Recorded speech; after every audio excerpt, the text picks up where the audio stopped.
এই মুহূর্তে উপস্থিত রয়েছি রায়দিঘ বিধানসভাতে। আপনারা জানেন যে আর কিছুক্ষণ পরে ভাঙড় বিধানসভার বিধায়ক নওশাদ সিদ্দিকী ঠিক যে রায়দিঘ বিধানসভার যে রবীন্দ্র ভবন রয়েছে সেই রবীন্দ্র ভবনে নওশাদ সিদ্দিকী একটি সভা করবেন দলীয় কর্মীদের নিয়ে।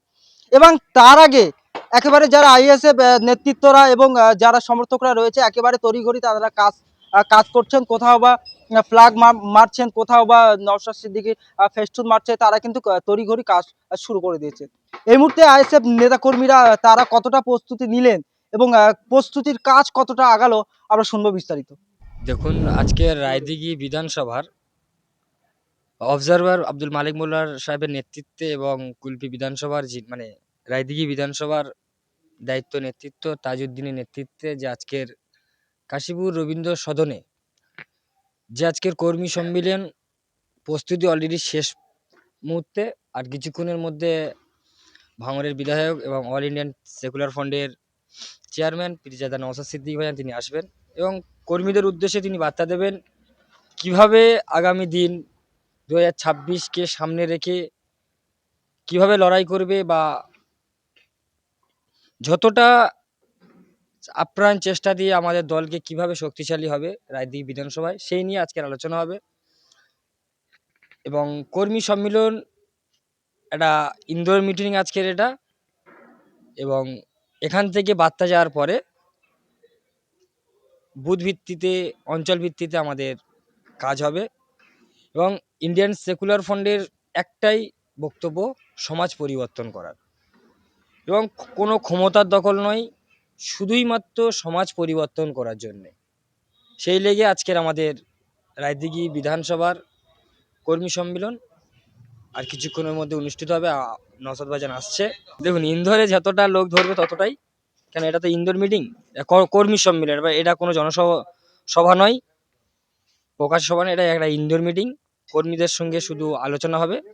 দেখুন, মানুষ বুঝতে শিখেছে, সাধারণ মানুষ জানে যে আইএসএফ ছাড়া দ্বিতীয় কোনো রাজনীতির দল বিকল্প দেবে না, মানুষের জন্য সেরকমভাবে কথা বলছে না। আমরা জানি রাজ্যের শাসক দল তৃণমূল কংগ্রেস শুধুই দুর্নীতি, শিক্ষা থেকে মাটি থেকে শুরু করে কোনো কিছু বাদ দেয়নি, গুন্ডামি রাজ চালাচ্ছে রাজ্যে। এবং আমরা দেখতে পাচ্ছি একের পর এক যে সাম্প্রদায়িক উস্কানিমূলক বক্তব্য রাখছে বিজেপি এবং তৃণমূল কংগ্রেস, তার প্রাধান্য দিচ্ছে। কেননা দিদি মুদির সেটিং রাজ্যবাসী জেনে গিয়েছে, তাই যত দিন যাচ্ছে তত আইএসএফকে শক্তিশালী করার জন্যে। হ্যাঁ, হয়তো অনেক তৃণমূল বন্ধুরা আসছেন, তারা কাজ করবেন, নিশ্চিত তাদেরকে আমরা সাধুবাদ জানাই। কেননা মানুষ যখন নিজের ভুলটা বুঝতে পারে, সঠিক পথে যাচ্ছে না সে, কিন্তু সে যখন না তার নিজের ভুলটা বুঝে আবার সঠিক পথে আসে, তাকে নিয়ে চলতে হয়। তাই নওশাদ সিদ্দিকী ভাইজানের নেতৃত্বে আগামী বিধানসভায় একটা ভালো জায়গায় আমরা আসছি এবং ইন্ডিয়ান সেকুলার ফ্রন্ট রাজ্য জুড়ে লড়াই করবে। জুলফিকার মোল্লা, কুলপি বিধানসভা বেলপুকুর অঞ্চলের কার্যকরী সভাপতি। সেটা হচ্ছে বুথ স্তরে, রাজ্য স্তরে যারা নেতৃত্ব তাদেরকে তাদের শিক্ষা দেওয়া আছে। প্রতিবাদ করতে দেওয়া যাবে না। প্রতিবাদ করতে গেলে আমি করব, তোমাদের হয়ে কথা বলতে গেলে আমি বলবো, তোমাদের হয়ে কিছু করতে গেলে আমি করব। মানে যেখানে বিল পাস হবে সেখানে আমরা ফাঁকা থাকবো, বাকি রাস্তায় আন্দোলন করব আমরা, যে মানুষকে ভালোবাসা দেখো, আমি তোমাকে ভালোবাসি, আমি তোমার হয়ে কথা বলছি, মানে কাউকে বলতে দেব না, আমি যেটা করবো সেটা মানতে হবে। এই যে বিরোধীরা বলছে 26-এ আইএসএফ শূন্য হবে, সেক্ষেত্রে 26-এ জেতার সম্ভাবনা কত? বিরোধীরা বলতে বিরোধীরা আমরাই, তৃণমূল কংগ্রেসের নেতা কর্মী। হ্যাঁ, তারা শাসকে আছে, তারা অনেক কথা বলছে, তাদের সরকার, তাদের হচ্ছে গিয়ে পুলিশ প্রশাসন তাদের হাতে, তারা তো আসলেই ভোট করতে দেবে না, তারা তো বলবেই, তাদের বলা কাজ তো বলবেই, জনগণ সেটা তাদের সময়ে তারা ঠিক জবাব দেবে। তাহলে কি 26 এবার আইএসএফ ক্ষমতায় আবার আসবে? সেটা আমরা এই অফিস করার পর থেকে আমরা বুঝতে পারছি যে আমাদের যে আইএসএফ এর প্রতি যে মানুষের এত ভালোবাসা, মানুষের আবেগ, যেরকম নদীর মাঠকে যেরকম ভেঙে গেলে যে পানি রোকা যায় না, তা আমরা এই অফিস করার পূর্বে দেখতে পাচ্ছি যে আইএসএফ এ এত প্রভাব আছে ভিতরে ভিতরে, তারা প্রকাশ করতে পারছে না।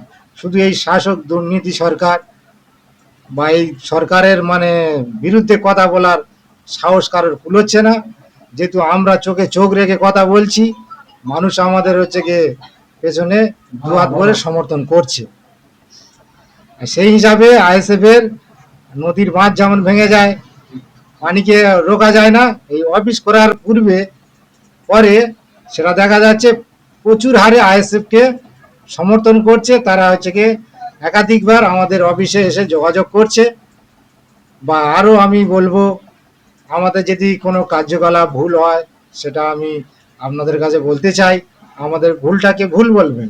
আমরা ক্ষমতার দখল এখানে আসিনি, আমরা এসেছি সমাজকে পরিবর্তন করার জন্য।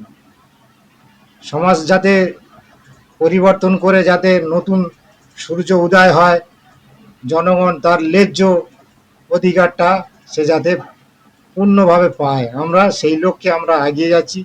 সেটা আমাদের ভাঙড় বিধানসভার বিধায়ক, আমাদের দলের চেয়ারম্যান, সেটা সোশ্যাল মিডিয়ার মাধ্যমে সমস্ত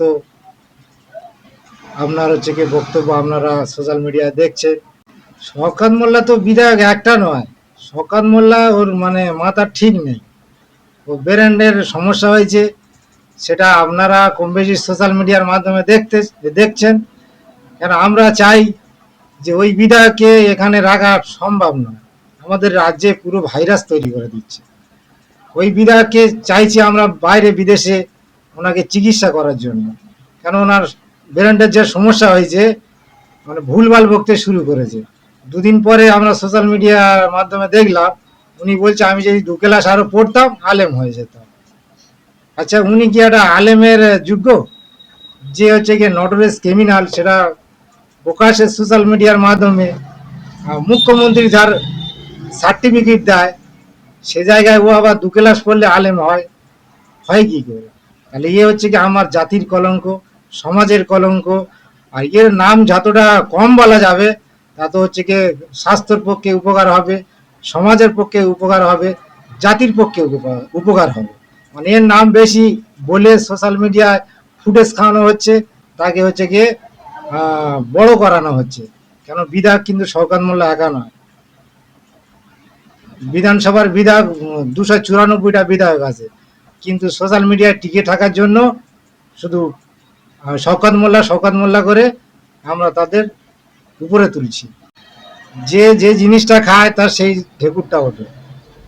যেহেতু শওকত মোল্লা উনি একটা নটোরিয়াস ক্রিমিনাল, সেটা আমরা বলছি না। আর তার কাছ থেকে কি আশা করা যায়? তার কাছ থেকে কোনোদিন ভালো আশা করা যায়? তার কাছ থেকে কোনোদিন সমাজের ভালো কাজ হবে বলে আশা করা যায় কি? ভুলভাল বকছে। এর আগে বললাম ওনার এখানে চিকিৎসা হবে না, ওনার যেখানে পশুর চিকিৎসা হয় সেখানে ওনাকে চিকিৎসা করানো দরকার আছে। আমার মনে হয় যদি না টাকা থাকে, যদি না অর্থ থাকে, যেহেতু অর্থ অনেক চুরি চামারি করে রেখেছে, যদি না বের করতে পারে, সেটা আমাদের যদি দায়িত্ব দেয়, আমরা হচ্ছে গিয়ে সমাজে সমস্ত স্তরে গিয়ে আমরা কিছু কালেকশন করে ওনার হাতে তুলে দিতে পারি, যাতে উনি আগের জীবন যেভাবে ছিল সেইভাবে যাতে উনি পুনরায় ফিরে পায়।